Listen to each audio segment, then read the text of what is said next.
நண்பர்கள் அனைவருக்கும் வணக்கம். இன்னைக்கு நம்ம இந்த வீடியோவில் ஒரு அருமையான ஒரு வேலைவாய்ப்பை பற்றி தான் பார்க்க போகிறோம். அது என்ன அப்படின்னா, union public service commission UPSC அப்படின்னு சொல்கிற மத்திய அரசு தேர்வு பணியாளர்கள்.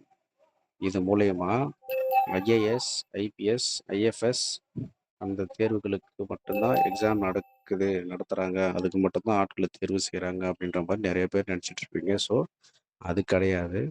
யூபிஎஸ்சின்றது ஒரு மத்திய பொதுப்பணி தேர்வாணையம். இது வந்து இன்ஜினியரிங் முடித்தவங்களுக்கு ஐஇஎஸ், இந்தியன் என்ஜினியரிங் சர்வீஸ், அந்த மாதிரியான ஜாபுக்கும், அதாவது எந்தெந்த மத்திய அரசு பொதுத்துறை நிறுவனங்களில் இன்ஜினியர்களுக்கான தேவையை பூர்த்தி செய்வதற்காகவும் இது எக்ஸாம்ஸை நடத்தி அங்கே ஆட்களை தேர்வு செய்கிறாங்க. ஸோ அந்த மாதிரியான ஒரு அற்புதமான ஒரு வேலைவாய்ப்பு நோட்டிஃபிகேஷன் தான் இன்னைக்கு நம்ம பார்க்க போகிறோம். இதில் என்ன ஒரு விஷயம்னா, இது வந்து நாளையோட லாஸ்ட் டேட்டு.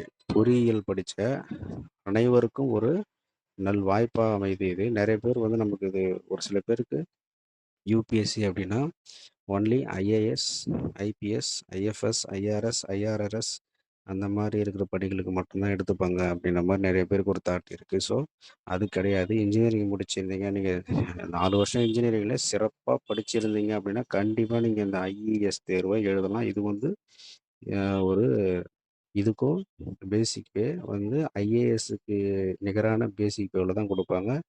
இது அந்த துறையில் ஒரு பொதுத்துறை நிறுவனத்தில் இது முக்கியமான ஒரு பணியாக இருக்குது.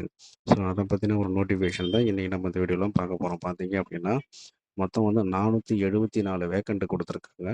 எந்தெந்த டிபார்ட்மெண்ட்டில் எவ்வளோ கொடுத்துருக்காங்க அப்படின்ற ஃபுல் டீட்டெயில்ஸை நம்ம இந்த வீடியோவில் பார்க்கலாம். ஃபர்ஸ்ட் ஆஃப் ஆல் பார்த்தீங்கன்னா, இதில் அப்ளை பண்ணுற ப்ரொசீஜர் அப்படின்னு பார்த்தீங்கன்னா, இதுக்கு டைம் பீரியட் கிடையாது.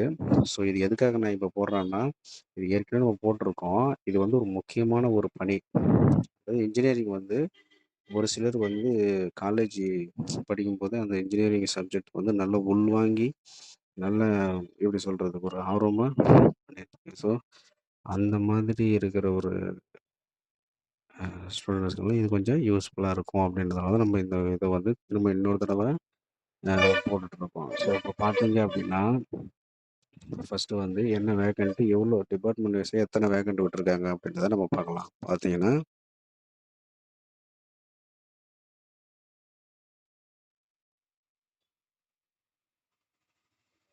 கேட்டகரி 1 சிவில் இன்ஜினியரிங்கில் வேக்கண்ட் விட்டுருக்காங்க. அது எந்தெந்த டிபார்ட்மெண்ட் அப்படின்றத கொடுத்துருக்காங்க பாருங்கள்.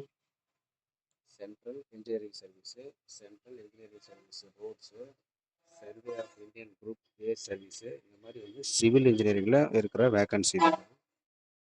பார்த்தீங்கன்னா மெக்கானிக்கல் இன்ஜினியரிங் முடிச்சிருந்தீங்கன்னா அதுக்கான வேக்கன்சி விட்டுருக்காங்க பல்வேறு துறைகளில்.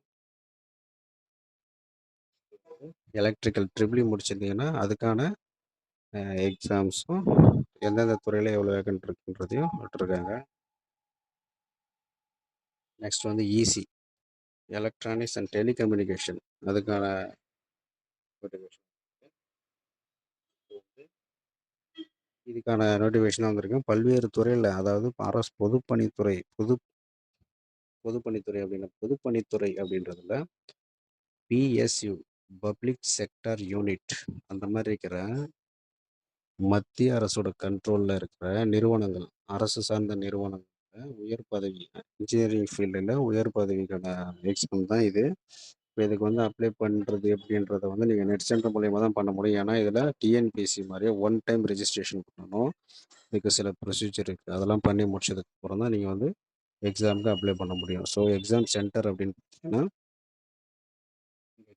கீழே கொடுத்துருக்காங்க பாருங்கள். இங்கே தான் சென்ட்ரு. எக்ஸாம் பேட்டர்ன் வந்து பார்த்தீங்கன்னா preliminary examination, mains examination, next interview, இந்த மாதிரி 3 ஃபேஸில் நடக்கும். ஃபர்ஸ்ட் ஆஃப் ஆல் முதல்ல வந்து நம்ம எப்படி அப்ளை பண்ணுறது அப்படின்றத பார்த்தீங்கன்னா ஷார்ட் பீரியட் தான் இருக்குது. நாளைக்கு நைட்டு 11 அதாவது 12 மணி அதுக்குள்ளே அப்ளை பண்ணிடுங்க. மெயின்ஸ் எக்ஸாமினேஷன் சென்டர் தான் கொடுத்துறாங்க. இது வந்து மெயின்ஸ் ப்ரிலிம்ஸில் கிளியர் பண்ணிவிட்டு மெயின்ஸுக்கு போகிறவங்களுக்கு எங்கெங்கே சென்டர் போடுவாங்க அப்படின்றதான் இந்த இடம். நெக்ஸ்ட்டு பார்த்தீங்கன்னா எலிஜிபிலிட்டின்னு பார்த்தீங்கன்னா இந்தியனாக இருக்கணும். நேபாள், பூட்டான் இதில் ஏதாச்சும் இருக்கா? ஏஜ் லிமிட்டு அப்படின்றத குடுத்துருக்காங்க தெளிவா. இந்த பிடிஎஃப் நான் டிஸ்கிரிப்ஷன்ல நான் குடுத்து வச்சுர்றேன் லிங்க்க. அத பார்த்துட்டு கொஞ்சம் டீட்டெயிலா பார்த்துட்டு அப்ளை பண்ணிக்கோங்க. முடிஞ்ச வரைக்கும் சீக்கிரமா அப்ளை பண்ணிடுங்க. நன்றி.